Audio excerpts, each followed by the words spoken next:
Brian Windhorst joins us now from Madison Square Garden. An incredible Knicks comeback, Bri, obviously fueled by Jalen Brunson, but now he's banged up, and OG Anunoby too, and Mitchell Robinson is done for the year. What are you hearing about the Knicks' overall health going forward? Well, Jalen Brunson didn't acknowledge he even had a foot injury, but obviously when he went back for 15 minutes of game time in the first half, he was getting his foot worked on.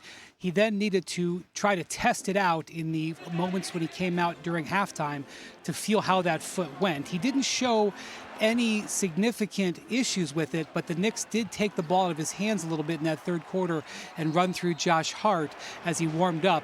The big question will be, how will it feel tomorrow and then into Friday's Game 3? As for OG Anunoby, he very clearly has a hamstring injury. Tom Thibodeau did not want to talk about it. He's very likely headed for an MRI tomorrow. It would not be surprising if he misses some time. And I just want to point out, Anunoby had played in 46 minutes on average in the 4 games leading up to this.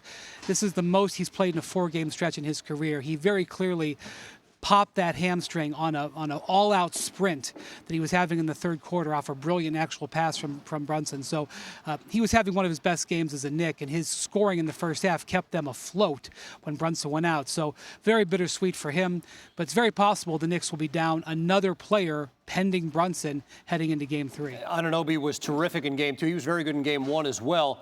Brian, as for Indiana, they head back home down 2-0. And at the end of this game, Rick Carlisle was ejected. What did you make of his comments following the game? Well, he's still mad about Game 1. He was remarkably calm and took a remarkable high road after the events and the calls of Game 1, where there's several calls that the NBA acknowledged went against the Pacers.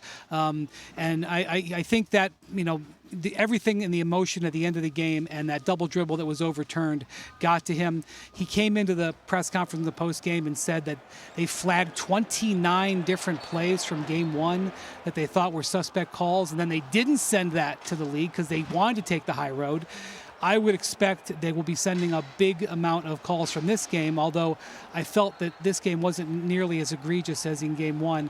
I think the Pacers were very frustrated, but I'm going to point out he still allowed 57% shooting to the Knicks in this game, and he made a decision to not play T.J. McConnell, who was a very effective defender both in Game 1 and in the second half of Game 2 on Jalen Brunson, the best defender they've had on Jalen Brunson.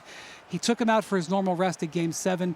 Brunson scored 10 points in that last 7 minutes, and he admitted that he may reconsider putting McConnell more on Brunson down the stretch. McConnell, for his part, said he totally supported Rick Carlisle's decision. So the Pacers have some adjustments they can make. They're fuming about the officials, especially Rick Carlisle, but there's more going on there in this series.